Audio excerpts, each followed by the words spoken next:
dedicated his life to one idea. The world is getting better, but only if we measure what really matters. Many leaders still think the purpose is a marketing line, that it's soft, that it slows down growth. We think differently.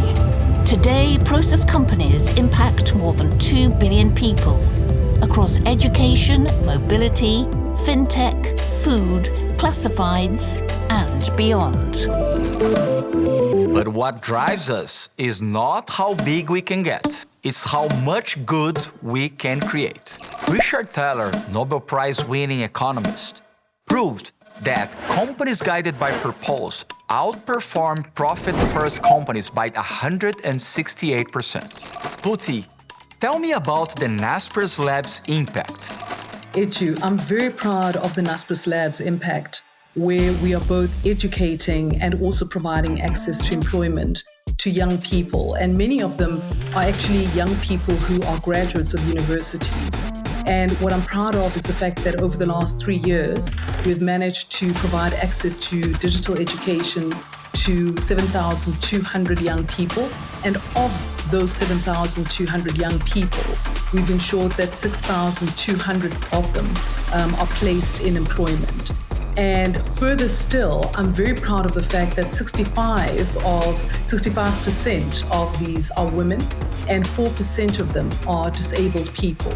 And so from that perspective, we're ensuring that people who are disabled, who are, of different genders, are having access to employment and education in a world that has become very digital.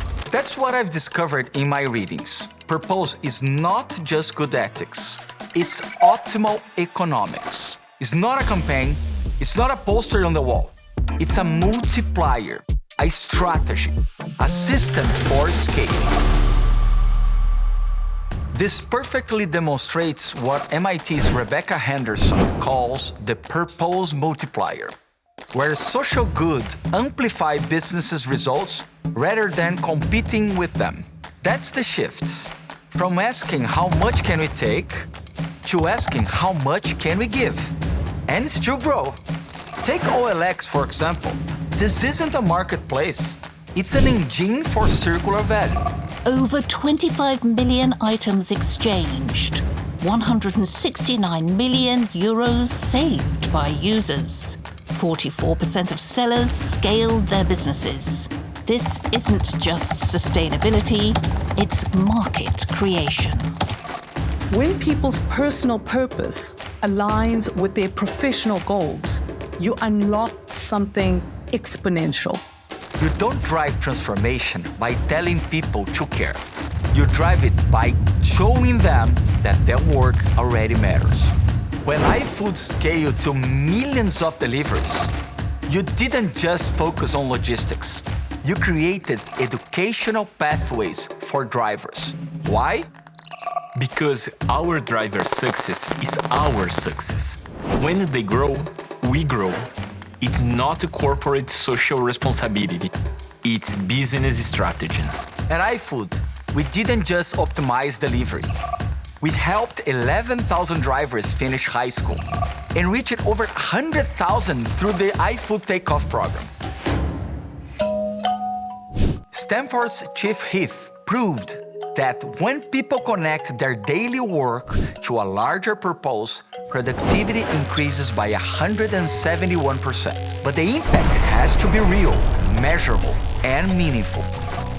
Purpose-driven teams show 125% less burnout. They're not just more resilient, they're more alive. Based on my experience working with purpose-driven companies for many years, here's what we call the Scale Impact Framework. S, stakeholder thinking. Don't just build for shareholders. Build for customers, colleagues, communities, and the climate. C, circular value. Create systems where value flows in cycles, not straight lines. A, authentic connection. Let people feel the meaning of their work every day. L, as in long-term lens. Resist the shortcuts. Invest in what compounds. E as in evidence-based impact. Don't assume you are helping. Prove it. Traditional business thinking uses frameworks like BCG matrix, stars, cash calls, question marks, dogs. But purpose-driven companies added a fifth dimension, the purpose multiplier. This isn't about sacrificing profit. It's about expanding the definition of prosperity. I've seen it this up close. When purpose drives the system, impact is no longer an afterthought. It becomes the engine. When our portfolio companies face the choice between cost-cutting and capability building during economic uncertainty, those that chose capability building, investing in people and community, emerged 34% stronger. Impact isn't something you add to your work. Impact is the work. When you help 2 billion people live better lives through technology, profit becomes a natural outcome, not the primary objective. We are not just building businesses. We are building the infrastructure for human flourish and AI-first world. I started this series by telling you that you are part of something unprecedented. Now I want you to remember what that really means. You are not just an employee or even an entrepreneur. You are an explorer in the most important expedition in human history. The quest to use technology to unlock human potential at global scale. This week, choose one project you are leading. Apply the scale lens and ask, how does this create value for our customers, our people, our community, and the world? From profit to purpose to prosperity for everyone. That's not just our mission. This is our invitation to change the world with the Prosus Way.